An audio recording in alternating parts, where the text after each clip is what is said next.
Hello everybody, my name is Moses and you are welcome to Stable Rock Farms. On today's episode, we are going to be talking about the best way to secure your farmland, your property, so that you can comfortably farm on it, right? One of the biggest issues we have as farmers is securing your property from theft of your crops or overstepping of grazing by cattle, or basically mischief, right? People who just want to destroy your crops or for whatever reason, right? To avoid all that, you need to do your own part by securing your property. I know this is not easy, especially as struggling farmers who need to depend on the little farmland they have to survive. It's not easy saying, this property should be secured, because it's not a small project, right? But it's something that just has to be done. This is a method we are going with to, one, save us money, and two, secure the property. So the property where we are going to be planting our crops this year, we're going to be planting on a total of 300 hectares, right? We have massive land that we just cannot fence, right? We cannot secure the whole land, so we are going to secure 300 hectares of that land for our farming this year. And this is the method we are going with, that you're going to see in this video now. So in this video, in this particular video, I am currently on our livestock farm, right? So we are going to be testing out this method on a section of our livestock farm. Should we see that we are comfortable with it, we will then go ahead to a different location where we have our crop farm, and we'll replicate that method. So let's get right into it. Let's see if this works.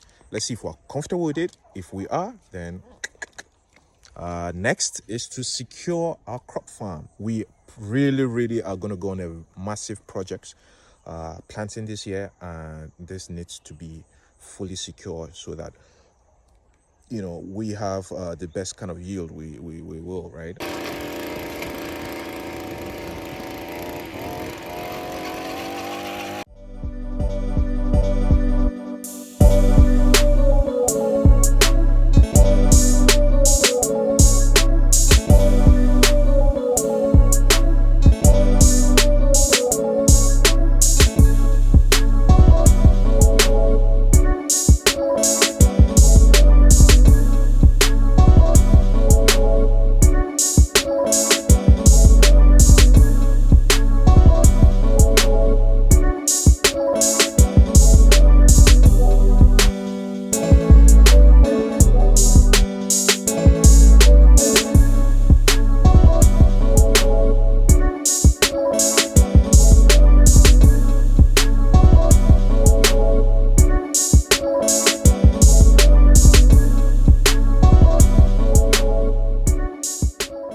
Making holes for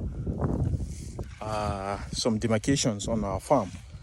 We are going to be using this.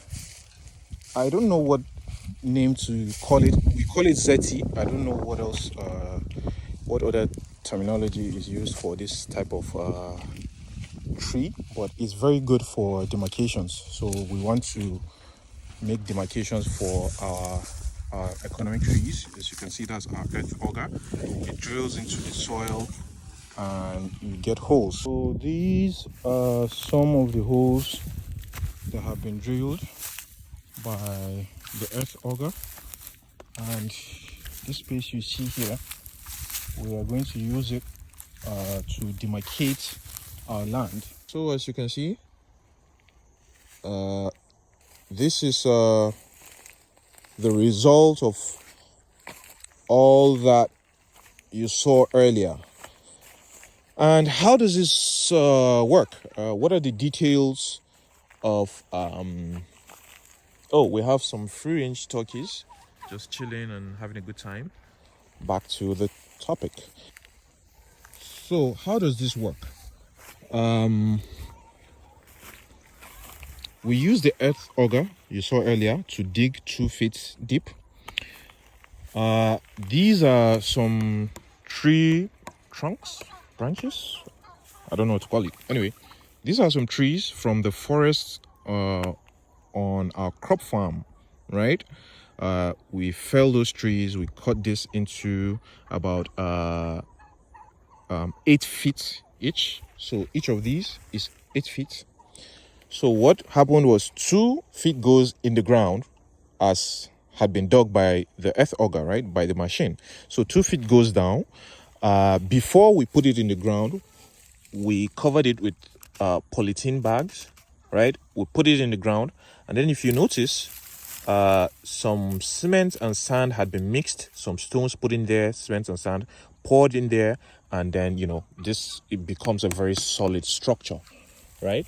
Once we do that, we had some planks that had been put, and then the carpenter then did his work, right, to make it into this nice little fence you see. So although it looks, by the way, I forgot to mention about this rolls of metal binding wires. This is about 6 feet. This 6 feet, yeah. So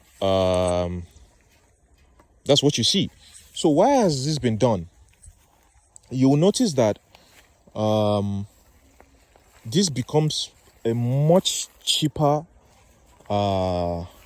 fencing project compared to building actual fences, right? Like, with the sand and the cement and the blocks and the iron rods and things like that.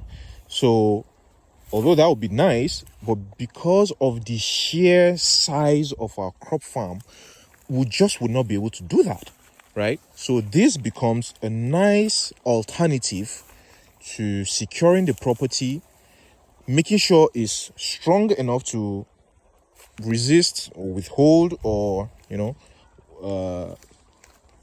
keep off livestock and mischievous persons from coming onto the farm.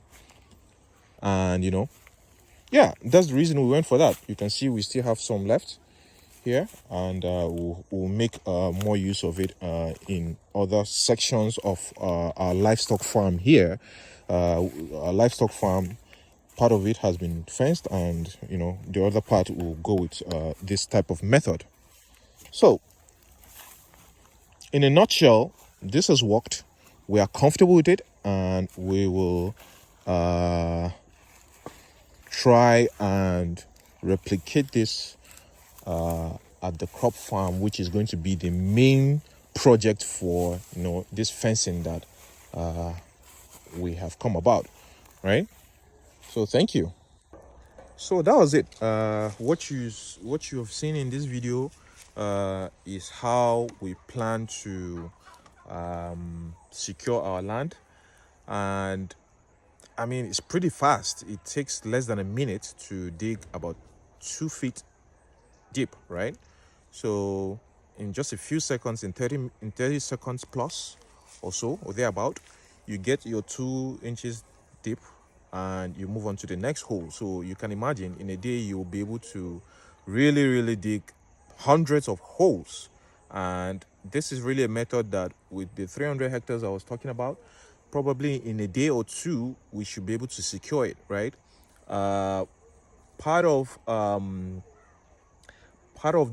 crop farm, so the trees that were used in securing the fence, which you saw, was from the property we want to secure, the crop farm, right? We part of a section of the property is like a forest, right?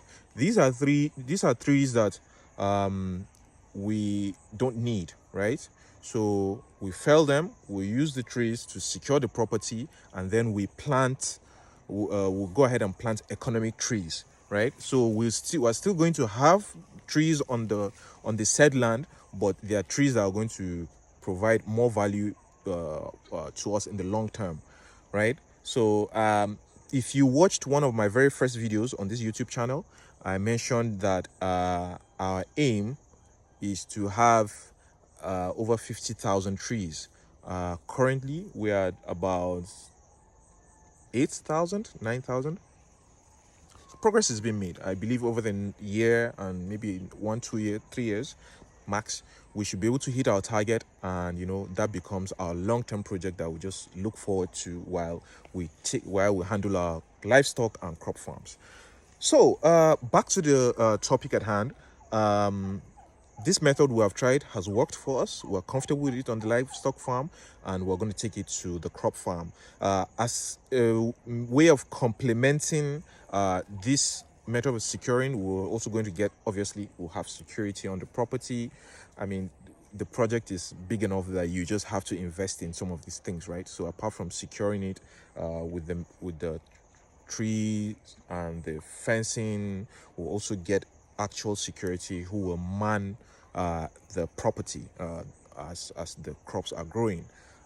Obviously we'll have agents who will be checking on the farm periodically, a few days a week, and you just hope for the best, right? I mean, as humans, there's only so much you can do to protect your property, and these are some of the measures we've put in place.